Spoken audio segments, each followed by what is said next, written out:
ഇതാണ് വീട്ടില് കറണ്ട് പോയപ്പോ എന്താ പറയാ പെട്ടെന്ന് വൈഫൈ ഓഫായി. അതാണ് പറ്റിയത്.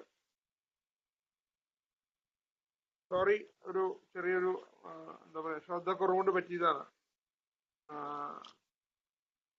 മറ്റേ ഇത് ഓൺ വാഷിംഗ് മെഷീൻ ഇട്ടപ്പോ മറ്റേ സാധനം ഓഫ് ചെയ്ത്, എന്താ പറയാ ഇൻവെർട്ടർ അത് ഓണാണോ നോക്കിയില്ല മീറ്റിംഗ് തുടങ്ങുന്നതിന് മുമ്പേ. സോറി, എല്ലാവർക്കും അതിന് ബുദ്ധിമുട്ടുകൾ നേരിട്ടതിന് ഖേദം. ആത്മാർത്ഥമായി ഖേദിക്കുന്നു. ഞാനും ഖേദിക്കുന്നു. എനിക്ക് തന്നെ എന്റെ കണ്ടുപിടിക്കും. Okay, right. അപ്പൊ ഞാൻ പറയുന്നത് ഞാൻ ഓൾവേസ് എനിക്ക് ബിൽ ഡബ്ല്യുവിന്റെ അത്ഭുതങ്ങളൊക്കെ കാണുമ്പോഴാണ് അദ്ദേഹം എങ്ങനെയാണ് ഈ 1940 എഴുതിയ ലെറ്ററിന്റെ ഏതോ ഒരു ലെറ്ററിന് 40 എത്ര ലെറ്ററുകൾ എഴുതിയിട്ടുണ്ടാവും അദ്ദേഹം 1940 അതിലത്തെ ഒരു ലെറ്ററത്തെ ഏതോ ഒരു പാരഗ്രാഫും അദ്ദേഹത്തിന്റെ തന്നെ അസംഖ്യം ലേഖനങ്ങളിലെ 100 കണക്കിന് ലേഖനങ്ങളിലത്തെ ഒരു ലേഖനത്തിൽ നിന്ന് ഒരു പാരഗ്രാഫും കൂടി കോർത്തിണക്കിയിട്ട്, ഇതൊക്കെയാണ് അത്ഭുതം. അതുകൊണ്ടൊക്കെയാണ് പറഞ്ഞത് ഞാൻ വിശ്വസിക്കുന്നത് ബിൽ ഡബ്ല്യു ഒരു അമാനുഷനായിരുന്നു എന്ന് ഞാൻ വിശ്വസിക്കുന്നുണ്ട്. എന്നിട്ട് ഇതെല്ലാം കൂടിയിട്ടാണ് പിന്നീട് എന്താ പറയാ ഇതിലേക്ക് അത് എന്നാ 1967 ചെയ്യണത്. ആലോചിച്ച് നോക്കൂ. എന്താ പറയാ ഇവിടെ ഇന്നലത്തെ കാര്യം ഓർമ്മയില്ല, അതാണ് ശരി. അത് എന്താ ചെയ്തത്, താൻ അങ്ങനെ പറഞ്ഞില്ലേ ആരും ചോദിച്ചാൽ ഓ ഞാൻ അങ്ങനെ പറഞ്ഞിട്ടോന്ന് ചോദിക്കും. ആൽക്കഹോളിസം അത്രയും എന്റെയൊക്കെ ശക്തി ബാധിക്കുന്നു, എന്റെ ഓർമ്മശക്തി ബാധിക്കുന്നു. ഇതൊക്കെ കാണുമ്പോഴാണ് അമാനുഷ്യനെന്ന് തോന്നുന്നത്. അതുകൊണ്ട് വീണ്ടും വീണ്ടും നമസ്കാരം പറഞ്ഞുകൊണ്ട് ഇപ്പൊ ഇതില് നമുക്ക് മനസ്സിലായല്ലോ എന്താണെന്നുള്ളത്. വളരെ സിമ്പിൾ ആണ്. നമുക്ക് എല്ലാവർക്കും ഇതില് കൂടുതൽ ഷെയറിങ്ങിന്റെ ഒന്നും ആവശ്യമില്ല. ക്ലിയർ ആയിട്ട് പറഞ്ഞിട്ടുണ്ട്. അവസ്ഥകളാണ് ഞങ്ങളെ മദ്യപാനത്തിലേക്ക് നയിച്ചതെന്ന് നാം ചിന്തിച്ചു. ഇത്തരം അവസ്ഥകളെ നേരെയാക്കാൻ ഞങ്ങൾ ശ്രമിച്ചപ്പോൾ പൂർണ്ണമായും തൃപ്തികരമായി അതിന് കഴിയില്ലെന്ന് ഞങ്ങൾ കണ്ടെത്തി. ഞങ്ങളുടെ മദ്യപാനം കൈവിട്ടുപോവുകയും ഞങ്ങൾ മദ്യപരായി മാറുകയും ചെയ്തു. അവസ്ഥകൾ എന്തു തന്നെയായാലും അവയെ നേരിടാൻ ഞങ്ങൾ സ്വയം മാറേണ്ടതുണ്ട് എന്ന് ഞങ്ങൾക്ക് ഒരിക്കലും തോന്നിയില്ല. 4-ാം പടിയിലത്തെ ഒരു ഭാഗം എടുത്തിട്ട് അവിടെ നിന്നാണ് ഈ സംഭവം തുടങ്ങിയിട്ടുള്ളത്. അപ്പോൾ അതിന്റെ അർത്ഥം തന്നെ ആത്മപരിശോധനയെ കൂടെയും എന്റെ മാറ്റത്തിനെ കുറിച്ചാണ്, അവനവന്റെ മാറ്റത്തിനേക്കാണ് കൂടുതൽ ശ്രദ്ധിക്കേണ്ടത് എന്നാണ് ഈ പുസ്തകം തുടക്കത്തിൽ തന്നെ അത് സെലക്ട് ചെയ്തെടുത്തിട്ടുള്ള ഭാഗം പറയുന്നത്. അപ്പോ നമ്മളെല്ലാം മാറാൻ തയ്യാറായിക്കൊണ്ട് ഇനി അടുത്തത് 2-ാമത്തെ പേജ് വരുന്നത് ഇൻ ഗോഡ്സ് ഹാൻഡ്സ്, ദൈവത്തിന്റെ കൈകളിലാണ്. ഇൻ ഗോഡ്സ് ഹാൻഡ്സ്, ദൈവത്തിന്റെ കൈകളിൽ. അപ്പൊ അത് 2 ഭാഗമാണ്. ഒന്ന് നമ്മുടെ ബിഗ് ബുക്കിന്റെ പേജ് 100, ഇംഗ്ലീഷ് മലയാളം 100 തന്നെയാണ്, മാറ്റൊന്നുമില്ല. അതായത് മറ്റുള്ളവരോടൊത്തുള്ള പ്രവർത്തനം എന്നുള്ള അതിലാണ്.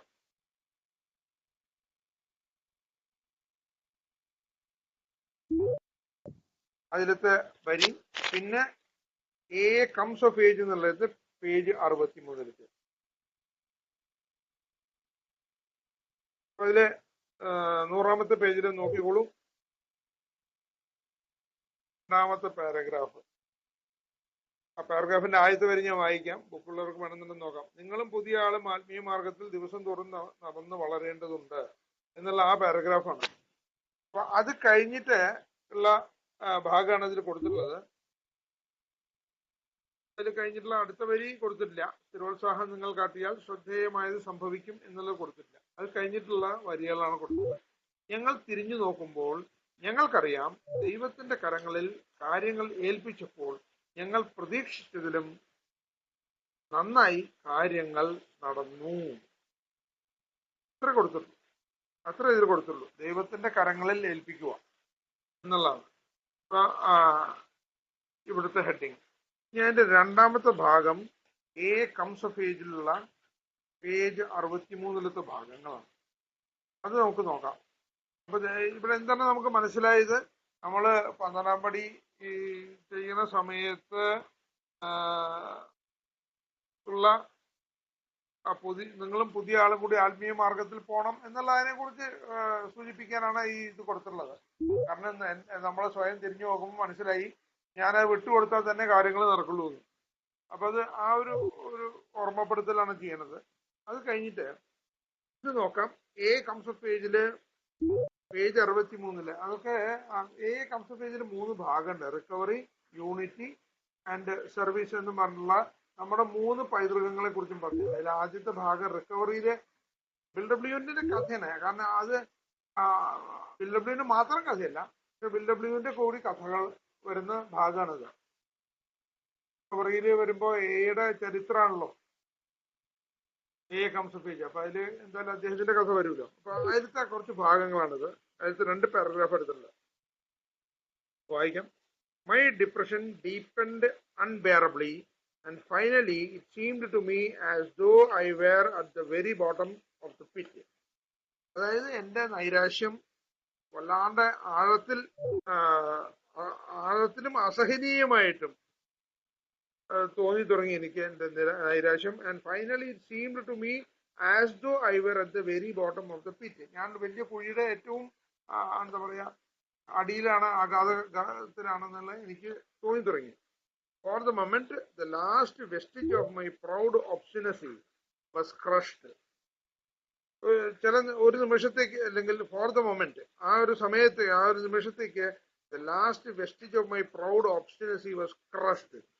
എന്റെ അവസാനത്തെ എന്താ പറയാ അതിന്, ഒബ്സ്റ്റിനസി എന്ന് പറയുന്നത് നിഷേധാത്മകമായിട്ടും അല്ലെങ്കിൽ ഉള്ള ചില മർക്കണമുഷ്ടി പോലത്തെ ചില രീതികളും എന്റെ ഇതൊക്കെ കറക്റ്റ് മലയാളം വാക്കൊക്കെയാണ് ബുദ്ധിമുട്ട് എന്നുള്ളത്.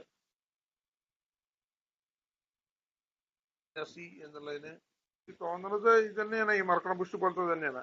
Was crushed. എന്റെ നിർബന്ധ ബുദ്ധികളും ഇതൊക്കെ തച്ചുടയ്ക്കപ്പെട്ടു എന്നാണ്. അതാണ് മെയിനായിട്ട് വരുന്നത്. ബന്ധബുദ്ധി തന്നെ പറയാൻ പറ്റുള്ളൂ, അത്രേ ഉള്ളൂ. ഓക്കെ, എന്തായാലും അത് നോക്കിയിട്ട് ഞാൻ സമയം കളയില്ല, ഏകദേശം അത് തന്നെയാണ്. പിന്നെ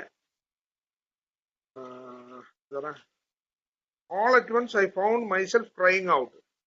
പിന്നീട് ഞാൻ ഒറ്റയ്ക്ക് തന്നെ എന്നെ അതൊരു ഇംഗ്ലീഷിലെ യൂസേജ് ആണ്. ഐ ഫൗണ്ട് മൈസെൽഫ് എന്ന് പറയും ഇംഗ്ലീഷിൽ. സാധാരണ ഇംഗ്ലീഷ് ലിറ്ററേച്ചറുകൾ പലതും കാണാം. ഞാൻ തന്നെ എന്നെ കണ്ടു എന്ന്, അതായത് ഞാൻ കാണപ്പെട്ടു, സ്വയം എങ്ങനെ നിലവിളിക്കുന്നതായിട്ട്, നിലവിളിക്കല്ല ഉച്ചത്തിൽ പറയുന്നതായിട്ട്. If there is a God let him show himself. അങ്ങനെ ദൈവമുണ്ടെങ്കിൽ അദ്ദേഹം ഉടനെ പ്രത്യക്ഷപ്പെടട്ടെ. I am ready to do anything. ഞാൻ എന്ത് വേണമെന്ന് ചെയ്യാൻ തയ്യാറാണെന്നുള്ള, എന്ത് വേണം ചെയ്യാൻ തയ്യാറാണെന്നുള്ള രീതിയിൽ അദ്ദേഹം പറയുന്നു. Suddenly the room lit up with a great white light. പെട്ടെന്ന് എന്താണ്ടായത്, ആ റൂം അങ്ങോട്ട് പ്രകാശപൂരിതമായി, ഒരു വലിയൊരു വെളുത്ത പ്രകാശത്ത്, ഒരു അതിഗംഭീര ഗ്രേറ്റ് വൈറ്റ് ലൈറ്റ് നടന്നു. അതിഗംഭീരമായ ഒരു പ്രകാശത്തോടെ വെള്ള, നല്ല എന്തായാലും പറയാം, വെള്ള എന്ന് പറഞ്ഞാൽ വെളുത്തതെന്ന് പറയാൻ പറ്റില്ല, വൈറ്റ് ലൈറ്റ് എന്നൊക്കെ പറഞ്ഞു കഴിഞ്ഞാൽ അത് നല്ല പ്രകാശപൂരിതമായി അതിഗംഭീരമായിട്ട്. ഇപ്പൊ നമ്മളെ പല ലൈറ്റ് ഉണ്ടല്ലോ, ഈ പണ്ട് കാലത്തൊക്കെ 40 വാട്ടിന്റെ ബൾബ് കത്തണ പോലെയല്ല ഇന്നത്തെ കാലത്ത് ഓരോരോ എന്താ പറയാ ഹൈ മാസ്റ്റ് ലൈറ്റ് ഒക്കെ കത്തണത്. അപ്പൊ അതുപോലെ ഉദ്ദേശിച്ചാൽ മതി ആ വ്യത്യാസം. അപ്പൊ അങ്ങനത്തെ ഇതില് അങ്ങോട്ട് റൂം മുഴുവൻ അങ്ങോട്ട് പ്രകാശിച്ചു. It seem to me in the mind's eye that I was on a mountain and that the wind, not of air but of spirit, was blowing. എനിക്ക് തോന്നി ഞാനൊരു അവിടെ എന്താ പറയാ ഒരു സാധാരണ ഒരു കാറ്റല്ല വീശിരുന്നത്, പക്ഷെ ആത്മീയ ശക്തിയുടെ, ഒരു ദൈവിക ശക്തിയുടെ ഒരു വായുസഞ്ചാരം ഉണ്ടായിരുന്നെന്ന് അതാണ് തോന്നിയത്. അദ്ദേഹത്തിന്റെ അനുഭവമാണത്. And then it burst upon me that I was a free man. അത് പിന്നെ എന്നിൽ പൊട്ടിത്തെറിക്കുകയാണ് ചെയ്തത്. ഏത് ആ പ്രകാശവും ആ തോന്നലുകളും എല്ലാം കൂടി എന്നിൽ പൊട്ടിത്തെറിച്ചു എന്നാണ് പറഞ്ഞത്. അതൊരു പ്രത്യേക അനുഭൂതിയാണത്. അതിനാണ് നമ്മൾ സ്പിരിച്വൽ എക്സ്പീരിയൻസ് ഒക്കെ പറയുന്നത്. സ്പിരിച്വൽ എക്സ്പീരിയൻസ് അനുഭവിച്ച വളരെ കുറച്ച് പേരെ ഉണ്ടാവുള്ളൂ. നമുക്കൊക്കെ എന്ന് ഞാൻ പറയുന്നില്ല, നമ്മളിപ്പോ മിക്കവാർക്കും സ്പിരിച്വൽ അവേക്കനിങ് ഉണ്ടാവുന്നത്, ആത്മീയ ഉണർവാണ് ഉണ്ടാവുന്നത്. എനിവേ, അത് കഴിഞ്ഞിട്ട് സ്ലോലി ദ എക്സ്റ്റസി സബ്സൈഡഡ്. പതുക്കെ ഈ ആ ഒരു പ്രത്യേക എന്താ അതിന് പറയാ, ഒരു ഉന്മാദാവസ്ഥ, ഒരു ഉന്മത്താവസ്ഥയൊക്കെ, അതൊക്കെ അത് കുറഞ്ഞു വന്നു. I lay on the bed. ഞാൻ കിടക്കൽ തന്നെ കിടക്കായിരുന്നു, കുന്നിന്റെ മുകളിലൊന്നും ആയിരുന്നില്ല. But now for a time I was in another world. കുറച്ച് നിമിഷങ്ങൾക്ക്, കുറച്ച് സമയത്തേക്ക് ഞാൻ വേറൊരു ലോകത്തായിരുന്നു. A new world of consciousness. ഒരു പുതിയ, എന്താ പറയാ, ബോധതലത്തിന്റെ ഒരു പുതിയ ഒരു ലോകം. അത് കഴിഞ്ഞ് all about me and through me there was a wonderful feeling of presence. എന്റെ ഉള്ളിലും എന്നെ കുറിച്ചും എല്ലാത്തിലും ഒരു അത്ഭുതകരമായ ഒരു ഫീലിംഗ് ഓഫ് പ്രസൻസ്. എന്നിൽ എന്തോ നിറഞ്ഞു നിൽക്കുന്ന പോലുള്ള ഒരു പ്രത്യേക പ്രസൻസ് എന്നുള്ളത് പി ക്യാപിറ്റലായിട്ട് കൊടുത്തിട്ടുണ്ട്. അത് പി അവിടെ അങ്ങനെ കൊടുത്തു കഴിഞ്ഞാൽ അതിന്റെ അർത്ഥം സാധാരണ ആ സ്പിരിച്വൽ ആയിട്ടുള്ള ആ ശക്തിയുടെ പ്രസൻസ്, ഗോഡ് എന്ന് പറഞ്ഞത് അതിനാണ് ഹി ഗോഡ് എന്നൊക്കെ പറഞ്ഞിടത്തൊക്കെ ഈ ക്യാപിറ്റൽ ലെറ്റേഴ്സ് കൊടുത്തു കഴിഞ്ഞാൽ അത് മാനുഷികമല്ല, അമാനുഷികമായിട്ടുള്ള കാര്യം. അപ്പൊ ആ ഒരു പ്രസൻസ്, അമാനുഷികമായിട്ടുള്ള എന്തോ ഒരു എന്നിൽ നിറഞ്ഞു നിൽക്കുന്ന അനുഭൂതി എനിക്കുണ്ടായി. And I thought to myself, ഞാൻ സ്വയം ചിന്തിച്ചു, so this is the God of the preachers. അപ്പൊ ഇതാണ് സാധാരണ ഈ പ്രഭാഷണങ്ങളൊക്കെ നടത്തുന്ന ആൾക്കാർ പറയുന്നത്. ഞാൻ അവിടെ സ്വയം പറഞ്ഞു. അപ്പോ അങ്ങനെ ഇത് നോക്കൂ എങ്ങനെയാണ് കൊണ്ടുവന്നിട്ടുള്ളത്. ഇവിടെ ഞാൻ ഇതൊക്കെയാണ് ചിലപ്പോൾ ബിൽഡബ്ല്യുവിന്റെ എനിക്ക് അത്ഭുതകരമായി തോന്നാറുണ്ട്. അദ്ദേഹം ആദ്യം നമ്മളുടെ പ്രശ്നത്തിനെ പറ്റി പറഞ്ഞു. എന്ത് വ്യക്തിത്വത്തിൽ വരുന്ന മാറ്റാണ് വരേണ്ടത്. ഒന്നാമത്തെ പേജിൽ പറഞ്ഞു. രണ്ടാമത്തെ പേജിലേക്ക് ടപാന്ന് പറഞ്ഞ് എടുത്തിട്ട് നെക്സ്റ്റ് എടുത്തിട്ട് പിടിച്ച എന്താണ്, വ്യക്തിത്വത്തിൽ വരുന്ന മാറ്റം വേണമെന്നുണ്ടെങ്കിൽ നമ്മുടെ രണ്ടാമത്തെ പടി ആവശ്യമാണ്. ഒരു വിശ്വാസം വേണം, നമുക്ക് അതിലേക്കുള്ള ആഴ്ന്നിറങ്ങാൻ ചെയ്യണം. അതിനുവേണ്ടി അദ്ദേഹം ആ ദൈവത്തെ വിട്ടുകൊടുക്കുക എന്നുള്ള ആ ഒരു പ്രിൻസിപ്പിളിന്റെ പേരില് അദ്ദേഹം എടുത്തത് എവിടേക്കാണ്, ആ അദ്ദേഹത്തിന്റെ തന്നെ ആത്മീയ അനുഭവത്തിലേക്കും. അതേപോലെ ആത്മീയ അനുഭവത്തിലേക്ക് നമ്മളെ കൊണ്ടുവരാനായിട്ട് ഒരു പാലം പോലെ അദ്ദേഹം പണിതതാണ് ഏത്, ആദ്യം ആ ബിഗ് ബുക്കിൽ നിന്നെടുത്ത ഒരു വാചകം. ഇവിടെയൊക്കെയാണ് ആ ഒരു, എന്താ പറയാ, അദ്ദേഹം ഒരു, ഞാൻ പറഞ്ഞില്ലേ, പല കാര്യങ്ങളിലും അദ്ദേഹത്തിന്റെ സെലക്ഷൻ. അദ്ദേഹം ഒരു വലിയ, എന്താ പറയാ, സാഹിത്യകാരനൊന്നും ആയി അറിയപ്പെട്ടിരുന്നില്ല. പക്ഷെ ഇന്ന് അറിയപ്പെടുന്നുണ്ട്. അദ്ദേഹത്തിന് ഇങ്ങനത്തെ കഴിവുകളൊക്കെ കാണുമ്പോൾ ഒരു മഹത്തായ സാഹിത്യകാരനായിട്ട് തോന്നുന്നത്. നമ്മളെ സാഹിത്യങ്ങളൊന്നും വേറൊരു രീതിയിൽ ഉപയോഗിക്കാത്തത് കൊണ്ട് ആയിരിക്കാം ചിലപ്പോ ഇതൊന്നും ലോകം ഇതിനൊന്നും റെക്കഗ്നൈസ് ചെയ്യാതെ പോയത്. എനിക്ക് അതും കൂടി തോന്നുന്നുണ്ട്. നമ്മളെ ലിറ്ററേച്ചറുകളൊക്കെ ഒന്നാമത് ബാക്കി മറ്റു ലിറ്ററേച്ചറുകളൊന്നും ഇദ്ദേഹം എഴുതിയെന്ന് അറിയുന്നുണ്ടെങ്കിൽ എവിടെ പേര് വെച്ച് എഴുതാറില്ലല്ലോ, പേര് കാണാറില്ല. അതുകൊണ്ട് ഒക്കെ ആയിരിക്കാം ചിലപ്പോ. ഇല്ലെങ്കിൽ എല്ലാ ലിറ്ററേച്ചറും അദ്ദേഹം എക്ക് ഡൊണേറ്റ് ചെയ്തു. എയുടെ മുതലാണത്, അദ്ദേഹത്തിനല്ല. അതിന്റെ ഇത് കോപ്പിറൈറ്റും ബാക്കിയൊക്കെ എല്ലാം AWSനാണ്. അതേപോലെ ഗ്രേപ്പ് വൈനുമാണ് ഉള്ളത്, എല്ലാ കോപ്പിറൈറ്റും ഉള്ളത്. അപ്പൊ അങ്ങനെയൊക്കെ കൊടുത്ത കാരണം കൊണ്ടൊക്കെ ആയിരിക്കാം ചിലപ്പോൾ ഇതൊന്നും പൊതുവെയുള്ള ലോകത്ത് റെക്കഗ്നൈസ് ചെയ്യാതെ പോയത് ഒന്ന്. അതേപോലെ അല്ലെങ്കിൽ ഇങ്ങനെയൊന്നും ഉള്ള ശ്രദ്ധിച്ചിട്ട് ചിലപ്പോൾ പുറമെയുള്ളതൊന്നും വായിച്ചിട്ടും ഉണ്ടാവില്ല, നോൺ ആൽക്കഹോളിക്സും അല്ലെങ്കിൽ വലിയ ലിറ്ററേച്ചർ ജയൻസും എന്നാണ് എനിക്ക് തോന്നുന്നത്. അപ്പൊ ഇതാണ് രണ്ടാമത്തെ പേജ്. ഇനി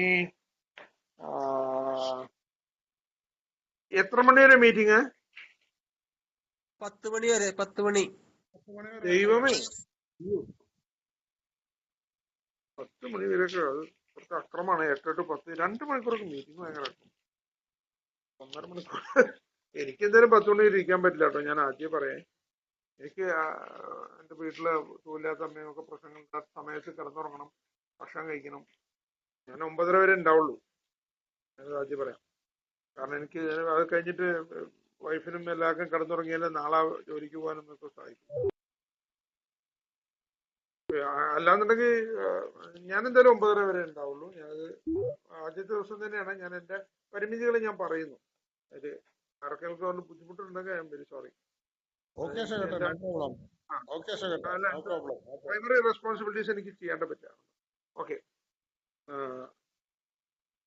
അപ്പൊ 9:30 ഒരു എന്താ പറയാ 10 മിനിറ്റ് ഞാൻ നിർത്താം. എന്നിട്ട് ആർക്കും എന്തെങ്കിലും ക്ലാരിഫിക്കേഷൻ ഉണ്ടെന്നുണ്ടെങ്കിൽ അവിടെ ചെയ്യാം. Okay okay.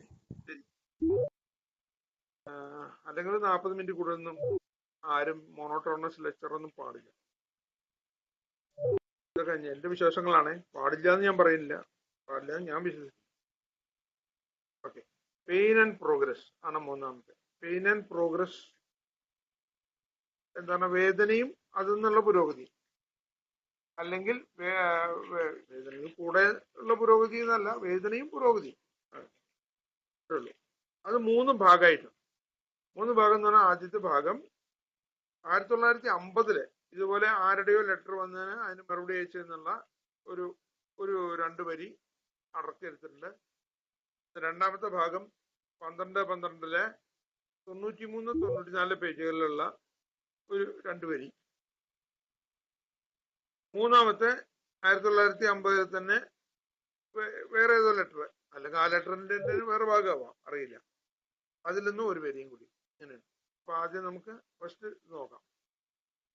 Years ago I used to commiserate with all people who suffered. വർഷങ്ങൾക്ക് മുമ്പ്, കാരണം 1950 എഴുതുന്നത്, അപ്പൊ അദ്ദേഹം അതിന് മുമ്പുള്ളതാണ്. I used to commiserate with all people who suffered. Now I commiserate only with those who suffer in ignorance, who do not understand the purpose and ultimate futility of pain. അതായത് ഒരു കാലത്ത് ഞാൻ ചെയ്തിരുന്നത് എല്ലാവരുമായിട്ടും, അതായത് എല്ലാ സഫറേഴ്സുമായിട്ടും, സഫറേഴ്സ് എന്ന് പറഞ്ഞാൽ നമ്മളുടെ ഈ ആൽക്കഹോളിക് സഫറേഴ്സ് തന്നെ ഉദ്ദേശിക്കുന്നത്, ആൽക്കഹോളിസം കൊണ്ട് സഫറിങ് എന്താ പറയാ അനുഭവിക്കുന്ന എല്ലാവരുമായിട്ടും ഞാൻ എന്ത് ചെയ്യുന്നു, അവരോടൊക്കെ ഞാൻ ഒരു കമ്മിസറേറ്റ് എന്ന് പറഞ്ഞാൽ നമ്മളുടെ ഈ സഹതാപം എന്നൊക്കെ പറയില്ലേ, സഹതാപം എന്നല്ല എന്റെ ശരിക്കുള്ള വാക്ക്, നമ്മളെ ഏതൊരു വാക്ക് പറയൂലോ, സഹാനുഭൂതി, അങ്ങനെയൊക്കെ വരാം. അപ്പൊ ആ ഒരു സഹാനുഭൂതി തോന്നലാണ് ഈ കമ്മിഷണറേറ്റ്. അപ്പൊ അങ്ങനത്തെവരോടൊക്കെ എനിക്ക് എല്ലാവരോടും, ഈ സഫർ ചെയ്യുന്ന എല്ലാവരോടും സഹതാപം ഉണ്ടായിരുന്നു, സഹതാപമല്ല സോറി സഹാനുഭൂതി ഉണ്ടായിരുന്നു. Now I commiserate only with who suffer in ignorance. ഇപ്പൊ പക്ഷെ ഞാൻ സഹാനുഭൂതി എനിക്ക് തോന്നുന്നത് ആരോടാണ്? അറിയാതെ സഫർ ചെയ്യുന്നത്. അതായത് മെസ്സേജ് കിട്ടിക്കഴിഞ്ഞിട്ടും, അല്ലെങ്കിൽ പിന്നീട് എത്രയായിട്ടും നിരസിക്കുന്നവരോ അങ്ങനത്തോരോടല്ല, അത് അറിയില്ലല്ലോ പാവങ്ങൾ എന്നുള്ള അങ്ങനത്തോരോടാണ് ഞാനിപ്പോ സഹാനുഭൂതി പ്രകടിപ്പിക്കുന്നത്. അല്ലെങ്കിൽ who do not understand the purpose and ultimate utility of pain. അല്ലെങ്കിൽ ആരാണ് ശരിക്കും മനസ്സിലാക്കാത്തവര്, എന്തിന് വേദനയുടെ ഉപയോഗം യഥാർത്ഥത്തിൽ എന്താണെന്ന് മനസ്സിലാക്കുന്നത്. ഇതാണ് ആദ്യത്തെ ലെറ്ററിലെ ഇദ്ദേഹം മറുപടി അയച്ചിരുന്ന ആദ്യം അടർത്തിയെടുത്ത ആദ്യത്തെ ഭാഗം. അടുത്ത ഭാഗം 12 and 12 ആണ്. 12 and 12 93-94 പേജ്. ഒരു മിനിറ്റ്.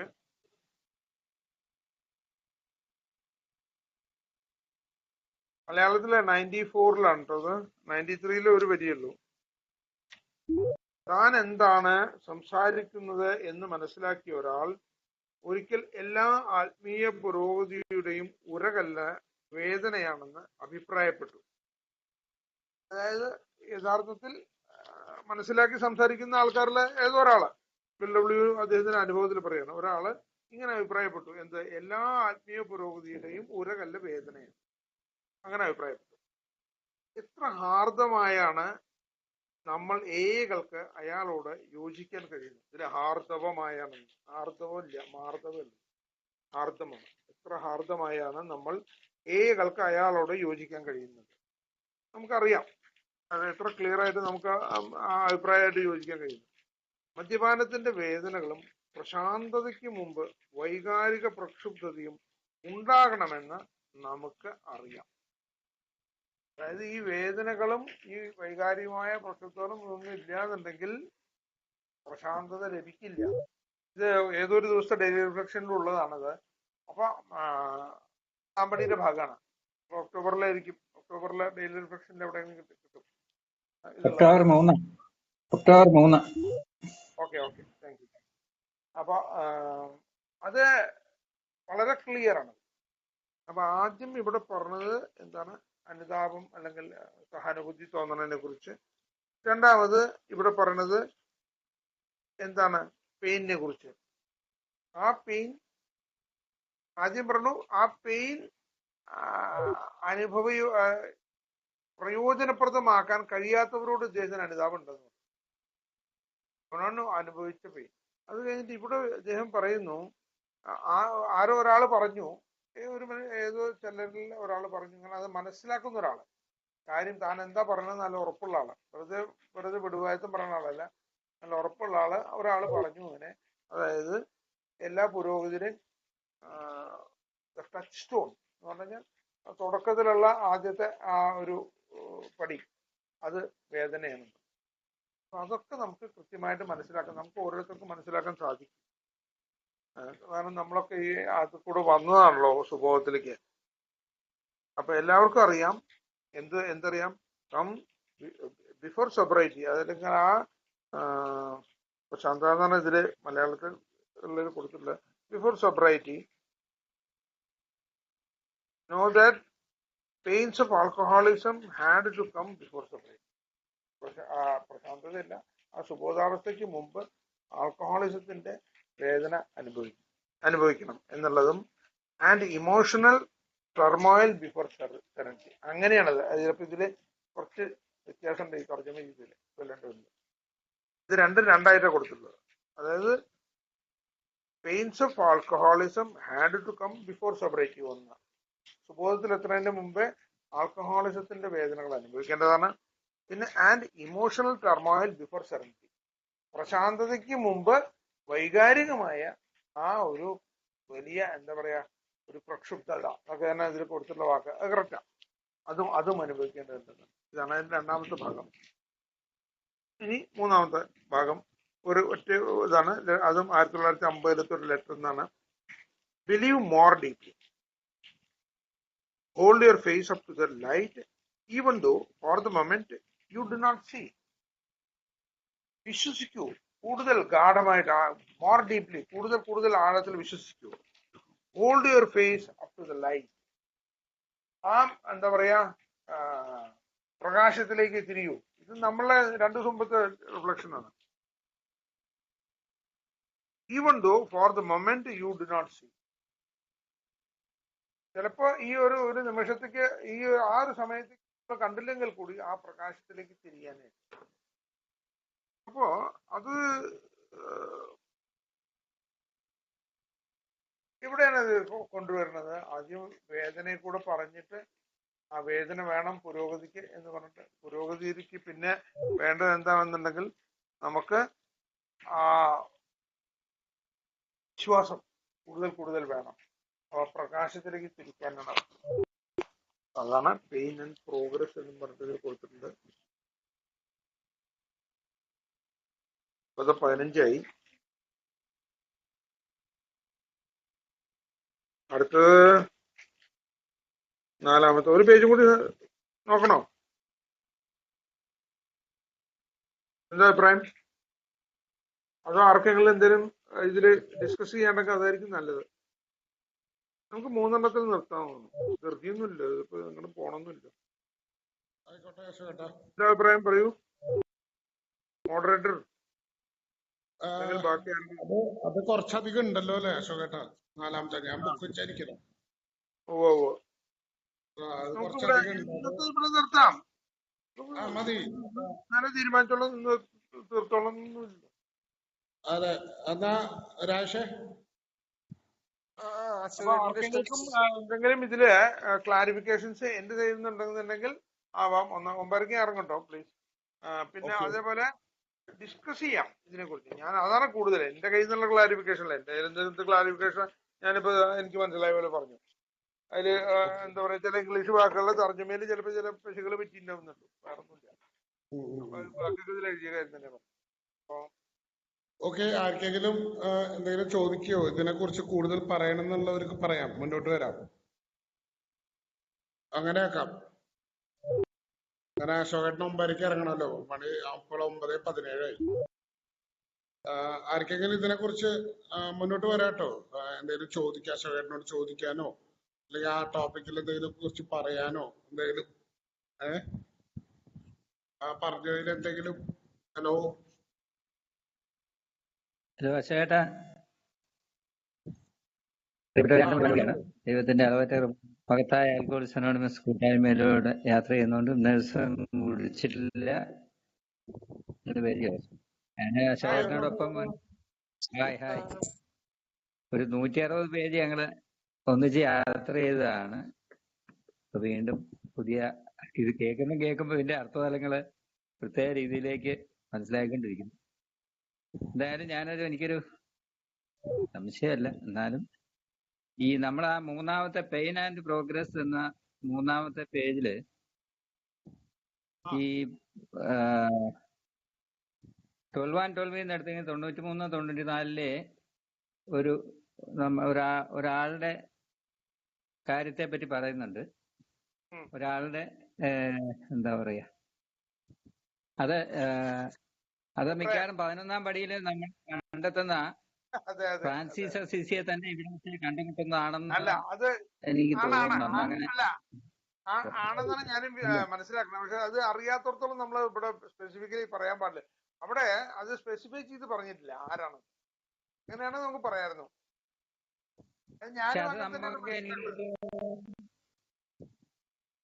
എനിക്ക് തോന്നുന്നു അത് നമ്മള് ഈ 11ാം പടി കടന്ന് വായിച്ച് എല്ലാമായിട്ട് ബിൽഡപ്പിൽ പറയുന്നുള്ളതായിട്ട് എനിക്ക് തോന്നുന്നു. അതുകൊണ്ടാണ് ആയിരിക്കും ഒരു സൂചന. അല്ല സാർ, അദ്ദേഹം അതായത് ഫ്രാൻസിസ് ഓഫ് അസീസി വേദനകളിൽ കൂടെ വന്ന ഒരാളാണെന്ന് അതിൽ പറയുന്നുണ്ട്, സമ്മതിച്ചു. പക്ഷെ ഈ കാര്യം പറഞ്ഞത് അദ്ദേഹം തന്നെ ആണെന്ന് പറഞ്ഞിട്ടില്ല. അവിടെയാണ് ഞാൻ പറഞ്ഞത്. അപ്പൊ നമുക്കത് ഉറപ്പിക്കാൻ പറ്റില്ലല്ലോ. നേരെ മറിച്ച് ഒരാൾ പറഞ്ഞു. വേറൊരാളെ നമ്മൾ കണ്ടെത്തുന്നുണ്ടോ? വേറെ ആരെങ്കിലും നമ്മള് ഇങ്ങനെ ടിപ്പിക്കലായിട്ടൊരു ലേഖനത്തില് മറ്റേ ആളെ കുറിച്ച് ഇങ്ങനെ പറഞ്ഞു വന്നപ്പോ, അല്ലെങ്കിൽ ഇദ്ദേഹത്തിന് പറഞ്ഞാൽ മതിയായിരുന്നു അതേ ആള് പറഞ്ഞു എന്ന്. അത് പറയായിരുന്നല്ലോ, അത് പറഞ്ഞില്ലല്ലോ. ഇത് വീണ്ടും സമ്മൺ എന്നാ പറഞ്ഞ, അല്ലെങ്കിൽ ദ സെയിം പേഴ്സൺ എന്നല്ല പറഞ്ഞിട്ടുള്ളത്, സമ്മൺ എന്നാ പറഞ്ഞില്ല. അപ്പൊ ഏതൊരാള് അതിലും ഒരു അനോണിമിറ്റി ഭാഗം അദ്ദേഹം വെച്ചിട്ടുണ്ട്. നമ്മളെ പേടിപ്പിക്കാതിരിക്കാതായിരിക്കും. നമ്മളെ പേടിപ്പിച്ച് പറയാത്തോടത്തോളം കാലം നമുക്കിവിടെ പറയാൻ പറ്റില്ല. അദ്ദേഹം സ്പെസിഫൈ ചെയ്ത് പറയാത്തോടത്തോളം കാലം നമുക്കിവിടെ സംസാരിക്കാൻ പറ്റില്ല. ആരായിക്കോട്ടെ.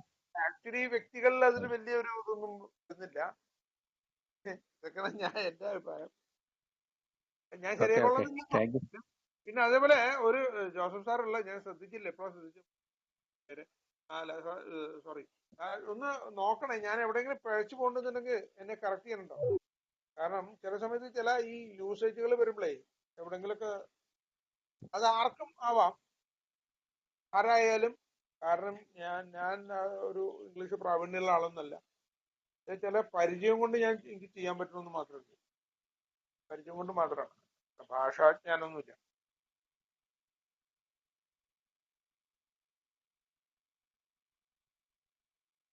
ആദ്യം കേൾക്കുന്നവർക്കാണ് സംശയം കൂടുതൽ വരാൻ സാധ്യത. കാരണം ഞാൻ ഒന്ന് പോയതായതുകൊണ്ട് ഞാനതൊക്കെ കേട്ടിരിക്കുന്നു. എനിക്ക് വേറെ സംശയങ്ങളൊന്നുമില്ല.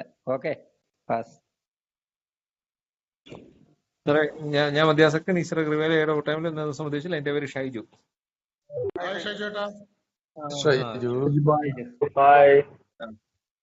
അശോകൻ സാറേ, അശോകൻ ചേട്ടാ, ഞാനിപ്പോ ചോദിച്ചത് ഒന്നാമത്തെ ഇതിനകത്തൊരു കാര്യം പറഞ്ഞു വന്നില്ലേ, ഒരു വാചകം പറഞ്ഞു, ഒരു ആൽക്കഹോളിക്കിന് ഒരിക്കലും നിർത്താൻ കഴിയത്തില്ല, പ്രൊഫൗണ്ട് പേഴ്സണാലിറ്റി ചേഞ്ച് വരാതെ നിർത്താൻ കഴിയത്തില്ല എന്ന് പറയുന്നത്. അപ്പൊ അങ്ങനെ ഒരു ചേഞ്ച് വരാൻ ഇപ്പൊ ഇതിനകത്ത് ഒരുപാട് പുതുമക്കാരും ഞാനും ഉൾപ്പെടെ ഇരിക്കുന്നുണ്ട്. അങ്ങനെ ഒരു പ്രൊഫൗണ്ട് പേഴ്സണാലിറ്റി ചേഞ്ച് ഉണ്ടാക്കുന്നതിന് ഞാൻ എന്ത് ചെയ്യണം? സദ്യ ഈ ലിറ്ററേച്ചറിലൂടെയാണോ അതോ എന്താണ്, ഞാൻ എങ്ങനെയാണ് അത് ചെയ്യാൻ പറ്റുക? അത് ലിറ്ററേച്ചർ മനസ്സിലാക്കണം. ലിറ്ററേച്ചർ മനസ്സിലാക്കിയിട്ട് ബിഗ് ബുക്ക് ആൽക്കഹോളിക്സ് അനോണിമസ് ആണ് നമ്മള് പ്രശ്നം എന്താണ്, പരിഹാരം എന്താണെന്ന് കാണിക്കുന്ന പുസ്തകം. അതിൽ പറയുന്നുണ്ട് എങ്ങനെയാണ് ചേഞ്ച് വരണം എന്നുള്ളത് പറയുന്നുണ്ട്. അപ്പൊ അതിൽ കൂടെ ഉള്ള ഒരു ജീവിതത്തിലേക്ക് വരണം. അതിൽ പറഞ്ഞ രീതിയിൽ പുസ്തകം കാണാപ്പാഠം പഠിക്കണം എന്നല്ല അർത്ഥം. പുസ്തകത്തിൽ പറഞ്ഞ ജീവിത രീതി സ്വാംശീകരിക്കണം. അത് സ്വാംശീകരിച്ച് അതൊരു ഡെയിലി മെയിൻ്റനൻസ് ആണ്. അത് സ്വാംശീകരിച്ച് അത് ഡെയിലി മെയിൻറ്റെയിൻ ചെയ്ത് കൊണ്ടുപോകാനായിട്ട് എന്തൊക്കെ ചെയ്യണം അതൊക്കെ ചെയ്യണം. അതെന്താണ് സാധാരണഗതിയിൽ പറയുന്നത്, നമ്മളെ എല്ലാവരും പറയുന്നത് 3 കാര്യങ്ങളാണ് പറയുക. മീറ്റിങ്ങുകൾ കൂടെ പോവുക, അതേപോലെ ഒരു സ്പോൺസറുടെ കൂടെ നിന്നിട്ട് ഈ പറയുന്ന തത്വങ്ങൾ ജീവിതത്തിലേക്ക് പകർത്താൻ ഉള്ള എന്താ പറയുക പരിശ്രമങ്ങൾ ഉണ്ടാവുക. പിന്നെ ഈ സന്ദേശം മറ്റുള്ളവർക്ക് എത്തിച്ചു കൊടുക്കുക. ഇതാണ്. അപ്പൊ അതിലെല്ലാം വന്നു പ്രോഗ്രാമിലേക്ക് വരിക യെസ് അല്ലെ, പൂർണ്ണതോതിൽ പ്രോഗ്രാമിലേക്ക് എത്തുക എന്നുള്ളത് തന്നെയാണ് അതിന് മാർഗം അല്ലെ. അത് തന്നെ.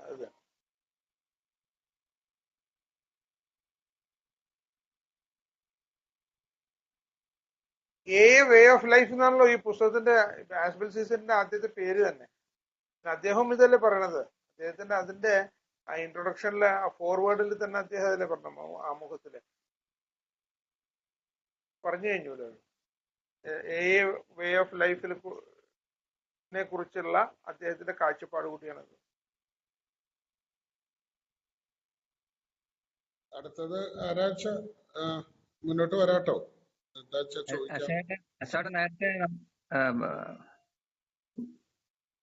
ചേട്ടൻ നമ്മൾ നേരത്തെ ചർച്ച ചെയ്തപ്പോഴേ ഒരു ഇൻട്രസ്റ്റ് ബാക്കിയുള്ളവർ കൂടെ അത് കിട്ടട്ടെ. ഇത് നമ്മൾ ഈ പറയുന്ന ഈ പ്രൊഫൗണ്ട് പേഴ്സണാലിറ്റി ചേഞ്ച് എന്ന് പറയുന്നത് യഥാർത്ഥത്തിൽ നമ്മളെ റോളണ്ട് കാരനോട് കാര്യം പറയുന്ന അവസാനമായിട്ട് പറയുന്ന ഒരു കാര്യമാണെന്ന് നമ്മൾ അന്ന് കണ്ടായിരുന്നു. അവിടെ എന്റെ തുടക്കം.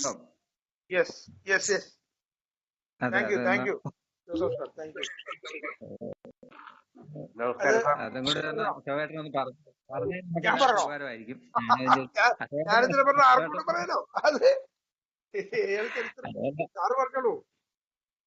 അല്ലല്ല, എനിക്കത് അത്ര കൃത്യമായിട്ട് അറിയത്തില്ല. എന്നാലും ഞാനത് അന്ന് നമ്മൾ പറഞ്ഞപ്പോ നമ്മള് അതായത് റോളണ്ട് എച്ച് ആരാണ്? റോളണ്ട് എച്ച് എബി ചാച്ചർക്ക് സന്ദേശം കൊടുത്തുള്ളത്. എബി ചാച്ചറാണ് ബിൽ ഡബ്ല്യുവിന് സന്ദേശം കൊടുത്തുള്ളത്. അപ്പോ ബിൽ ഡബ്ല്യുവിന്റെ എന്താ പറയാ പഴയ സുഹൃത്തായിരുന്ന ആ റോളണ്ട് എച്ച് എന്ന് പറഞ്ഞ ആള് ചികിത്സക്ക് പോയപ്പോ, യൂറോപ്പിലെ ചികിത്സക്ക് പോയപ്പോ അന്ന് കാൾ യുങ് എന്ന് പറഞ്ഞ ശാസ്ത്രജ്ഞന്റെ അപ്പോ അദ്ദേഹം എന്താ പറയാ ഇയാളോട് പറഞ്ഞു പല ആൽക്കഹോളിസത്തിന്റെ പല പ്രശ്നങ്ങളെയും സങ്കീർണതകളെയും ഒക്കെ കുറിച്ച് പറഞ്ഞു. അങ്ങനെ പറയുന്നുണ്ട് കേട്ടോ. ബിഗ് ബുക്കിലെ പേജ് 25 അവസാനത്തെ പാരഗ്രാഫ് നോക്കാം. ഞാൻ പെട്ടെന്ന് വായിക്കാം. അമേരിക്കക്കാരനായ ഒരു ബിസിനസ്സുകാരന്റെ കഥ ഇവിടെ ശ്രദ്ധേയമാണ്. അതാണ് റോളണ്ട് എച്ച്. അറിവും ബുദ്ധിശക്തിയും കറയറ്റ സ്വഭാവശുദ്ധിയും ഉള്ളവനായിരുന്നു അയാൾ. മദ്യപാനാസക്തി മൂലം വർഷങ്ങളോളം അയാൾ ചികിത്സാ കേന്ദ്രങ്ങൾ തോറും കയറി ഇറങ്ങി. അമേരിക്കക്കാരായി അറിയപ്പെടുന്ന മനോരോഗ വിദഗ്ധരെ എല്ലാം അയാൾ സമീപിച്ചു. അതായത് അമേരിക്കക്കാരായ അറിയപ്പെടുന്ന മനോരോഗ വിദഗ്ധരെ എല്ലാം എന്നിട്ട് രക്ഷപ്പെടാൻ പറ്റിയില്ല. വലിയ പൈസക്കാരനൊക്കെ ആയിരുന്നു അദ്ദേഹം. നാളിതുവരെയുള്ള അനുഭവങ്ങൾ അയാളെ സംശയാലുവാക്കിയെങ്കിൽ കൂടി അസാധാരണമായ ആത്മവിശ്വാസത്തോടു കൂടിയാണ് അയാൾ ചികിത്സ പൂർത്തിയാക്കിയത്. അയാളുടെ മനസ്സിന്റെ പ്രവർത്തന രീതിയിൽ അവഗാഹം മൂലം താൻ ഒരിക്കലും ഇനി മദ്യത്തിന് അടിമപ്പെടുകയില്ലെന്ന് അയാൾ വിശ്വസിക്കും. അധികം വൈകാതെ അയാൾ വീണ്ടും കൊണ്ടാണ് താൻ വീണ്ടും മദ്യപിക്കുന്നതിന് തൃപ്തികരമായ ഒരു വിശദീകരണം നൽകുവാൻ അയാൾക്കില്ലായിരുന്നു. അതാണ് അയാളെ ഏറ്റവും അധികം അന്താളിപ്പിച്ചത്. ഇനി തന്നെ ചികിത്സിച്ച താൻ ഏറെ ബഹുമാനിക്കുന്ന ഈ ഡോക്ടറുടെ അടുത്തേക്ക് അയാൾ തിരികെ ചെന്നു. അതാണ് കോളിയുന്നത്. എന്തുകൊണ്ടാണ് എനിക്ക് അത് അമേരിക്കയിലുള്ള ഡോക്ടർമാരൊക്കെ കിട്ടും മതിയാവാഞ്ഞിട്ടാണ് അയാൾ അവസാനം യൂറോപ്പിൽ പോണ്ടി വന്നത്. ലോകത്ത് 2 സിദ്ധ മനഃശാസ്ത്രജ്ഞന്മാരുണ്ടായിരുന്നു. ഒന്ന് സിഗ്മണ്ട് ഫ്രോയിഡും ഒന്ന് കോളിയുമായിരുന്നു. അപ്പോ അതിൽ കോളിയുങ്ങാണ് ഇദ്ദേഹത്തെ തന്നെ ചികിത്സിച്ച് താനേറെ ബഹുമാനിക്കുന്ന ഈ ഡോക്ടറുടെ അടുത്തേക്ക് അയാൾ തിരികെ ചെന്നു. എന്തുകൊണ്ടാണ് എനിക്ക് കുടി നിർത്താൻ പറ്റാത്തതെന്ന് വെട്ടി തുറന്ന് ചോദിച്ചു. സർവോപരി ആത്മനിയന്ത്രണം വീണ്ടെടുക്കാൻ അയാൾ ആഗ്രഹിച്ചിരുന്നു. മറ്റു കാര്യങ്ങളിലെല്ലാം അയാളുടെ പെരുമാറ്റം തികച്ചും യുക്തിസഹവും സന്തുലിതവുമായിരുന്നു. എന്നാലും മദ്യത്തിന്മേൽ യാതൊരു നിയന്ത്രണവും ഉണ്ടായില്ല. ഇതെന്തുകൊണ്ടാണ്? അതാണ് ചോദ്യം. ഇതെന്തുകൊണ്ടാണ്? അപ്പോ ഇവയെ പറ്റിയുള്ള വാസ്തവം മുഴുവൻ തുറന്നു പറയുവാൻ അയാൾ ഡോക്ടറോട് യാചിച്ചു. ഡോക്ടറുടെ അഭിപ്രായത്തിൽ അയാൾ ആശയറ്റ നിലയിൽ എത്തിക്കഴിഞ്ഞിരുന്നു. സമൂഹത്തിൽ അയാൾക്കുണ്ടായിരുന്ന മാന്യമായ സ്ഥാനം ഇനി വീണ്ടെടുക്കാൻ സാധിക്കുകയില്ലെന്നും ദീർഘനാൾ ജീവിക്കുകയാണെങ്കിൽ മുറിയിൽ ബന്ധനസ്ഥനായിരിക്കുകയോ അല്ലെങ്കിൽ സ്വയരക്ഷയ്ക്ക് വേണ്ടി അംഗരക്ഷകനെ നിയമിക്കുകയോ ചെയ്യേണ്ടി വരുമെന്നും അഭിപ്രായപ്പെട്ടു. പ്രഗത്ഭനായ ഒരു ഡോക്ടറുടെ അഭിപ്രായമാണിതെന്ന് ഓർക്കണം. കോളിങ്ങിനെ കുറിച്ചാണ് പറഞ്ഞത്. എന്നാൽ അത് കഴിഞ്ഞിട്ട് പോട്ടെ. പിന്നെ അയാളും ഡോക്ടറും തമ്മിലുള്ള എന്റെ ബാക്കി ഭാഗം പറയാൻ പറഞ്ഞിട്ട് ഡോക്ടർ പറഞ്ഞു, ആശയറ്റ സ്ഥിതിയിലെത്തിയ ഒരു മദ്യപാനാസക്തന്റെ മാനസികാവസ്ഥയാണ് നിങ്ങൾക്കുള്ളത്. ഇത്തരം മാനസികാവസ്ഥയിലെത്തിയ ഒരാളും രക്ഷപ്പെടുന്നത് ഞാൻ കണ്ടിട്ടില്ല. അപ്പൊ ഇത് കേട്ടപ്പോ അദ്ദേഹത്തിന് സംശയമായി. എന്നിട്ട് ഇതിനൊക്കെ അപവാദങ്ങൾ ഇല്ലെന്ന് ഡോക്ടർ എന്ന് ചോദിച്ചു. അപ്പൊ ഡോക്ടർ മറുപടി പറഞ്ഞു, ഉവ്വ്, അപവാദങ്ങളുണ്ട്. ആദിമകാലം മുതൽ നിങ്ങളുടേതു മാതിരിയുള്ള കേസുകളിൽ അപവാദങ്ങൾ ഉണ്ടായിട്ടുണ്ട്. അവിടെയും ഇവിടെയും വല്ലപ്പോഴും മദ്യപാനാസക്തർക്ക് കാതലായ ആത്മീയ അനുഭവങ്ങൾ ഉണ്ടായിട്ടുണ്ട്. മനുഷ്യചേതനയിൽ ദൃശ്യമാകുന്ന അത്ഭുത പ്രതിഭാസങ്ങളായിട്ടാണ് ഇത്തരം അനുഭവങ്ങളെ ഞാൻ കാണുന്നത്. വളരെ ബൃഹത്തായ വൈകാരികമായ മാറ്റിമറിക്കലായോ, അതാണ് ഇവിടെ ഉദ്ദേശിക്കുന്നത്. ഇമോഷണലി അല്ലെങ്കിൽ ആ എന്താ പറയാ മാനസികമായിട്ടുള്ള ഒരു മാറ്റം വരില്ല, മാറ്റിമറിക്കലായോ പുനഃക്രമീകരണങ്ങളായോ ആണ് ഇവ പ്രത്യക്ഷപ്പെടുന്നത്. അപ്പൊ ആ പുനഃക്രമീകരണങ്ങളൊക്കെ ഉണ്ടെങ്കിലേ ഈ ഒരു മദ്യാസക്തന് മാറാൻ പറ്റുള്ളൂ എന്നുള്ളത് ഇദ്ദേഹത്തിനോട് പറഞ്ഞിരിക്കുന്നു. അപ്പൊ അതിനെ അധികരിച്ചിട്ടാവും ഇവിടെ ഇത് പറഞ്ഞിട്ടുണ്ടാവും. അതാണ് ഇപ്പൊ ജോസഫ് സാർ പറഞ്ഞത്. ഞാനിത് ഇത്രയും ഇത് സമയമെടുത്ത് വായിക്കാനുള്ള ഒരു കാരണം വെച്ചാൽ നമ്മൾ എല്ലാവരും ഇത് മനസ്സിലാക്കേണ്ടതാണ്.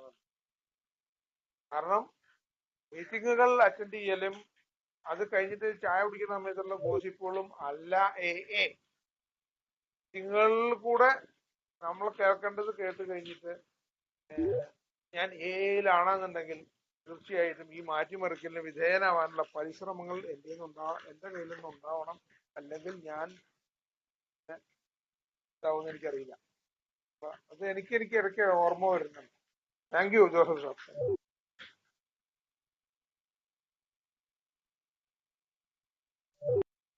ഇനി ആരെങ്കിലും എന്തെങ്കിലും ചോദിക്കാനോ എന്തെങ്കിലും ഡിസ്കസ് ചെയ്യാനോ ഉണ്ടെങ്കിൽ മുന്നോട്ട് വരാം.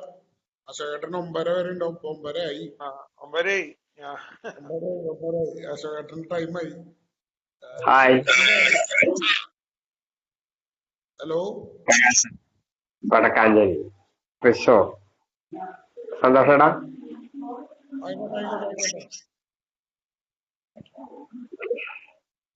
സന്തോഷം കേട്ടാ നമ്മുടെ ഈ പരിപാടിക്ക്.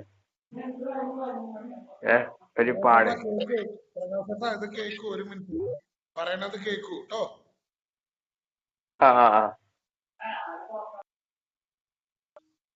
ഹലോ, ആരെങ്കിലും ഉണ്ടോ? സന്തോഷേട്ടാ, ഒന്ന് ചോദിച്ചിട്ട് അശോകൻ ചേട്ടാ, ഒരു സംശയം ചോദിച്ചിട്ട്, ഈ സിഗ്മണ്ട് ഫ്രോയിഡും കാളിയൊന്നും അല്ലാതെ 3 പേരുണ്ടായിരുന്നല്ലോ ആ ഒരു കാലഘട്ടത്തിൽ. ആ മൂന്നാമത്തെ സൈക്കോളജിസ്റ്റിന്റെ പേര് ഓർമ്മയുണ്ടോ? ഞാൻ ഇങ്ങനെ പറഞ്ഞു കേട്ടിട്ടുണ്ട് 3 പേരായിരുന്നു ആ കാലഘട്ടത്തിൽ ഉണ്ടായിരുന്നത്. സിഗ്മണ്ട് ഫ്രോയിഡും കാളിയൊന്നും പിന്നെ മൂന്നാമത്. അല്ല, ഞാൻ ചോദിച്ചതേ ഉള്ളൂ, അറിയാമെങ്കിൽ ഒന്ന് കേൾക്കാൻ പറ്റും. എനിക്കറിയില്ല. എന്റെ അറിവിലുള്ളത് ഈ 2 പേരാണ്. അതിൽ സിഗ്മണ്ട് ഫ്രോയിഡിന്റെ അടുത്ത് വേറെ പലരും ഉണ്ടായിട്ടുണ്ടാവും. സിഗ്മണ്ട് ഫ്രോയിഡിന്റെ അടുത്താണ് ഇദ്ദേഹം ആദ്യം പോയത്. പക്ഷെ അദ്ദേഹത്തിന് ചില എന്തൊക്കെയോ ചില കാരണങ്ങളെ കൊണ്ട് അദ്ദേഹത്തിന് പറ്റില്ല എന്ന് പറഞ്ഞിട്ടാണ് കാളിങ്ങിന്റെ അടുത്ത് പോയത്. അപ്പൊ അത് തന്നെ ഒരു വലിയൊരു നിമിത്തമായിട്ടാണ്, നമ്മളൊരു ഭാഗ്യമായിട്ടാണ് കണക്കാക്കുന്നത്. സിഗ്മണ്ട് ഫ്രോയിഡിന്റെ അടുത്താണ് പോയിരുന്നത്, ചിലപ്പോൾ ഇന്ന് ഉണ്ടാവില്ലായിരുന്നു എന്നുള്ളതാണ് വേറൊരു. അപ്പൊ വേറെ മറ്റുള്ളവരുടെ കഥയൊന്നും എനിക്കറിയില്ല. നമുക്ക് ഗൂഗിളിൽ സെർച്ച് ചെയ്ത് ഞങ്ങൾക്ക് കിട്ടുന്നേ സമകാലികരായ സൈക്കാട്രിസ്റ്റ് അല്ല, ഒരു എന്താ പറയാ മനഃശാസ്ത്രജ്ഞരാണ്, സൈക്കോളജിസ്റ്റുകളാണ്. അപ്പൊ അങ്ങനത്തെ ഒരു ആരൊക്കെ കിട്ടുമായിരിക്കും, എനിക്കറിയില്ല. ഞാനൊന്ന് ചോദിച്ചതേ ഉള്ളൂ. Thank you. അപ്പൊ ശരി, എല്ലാവർക്കും ഗുഡ് നൈറ്റ്.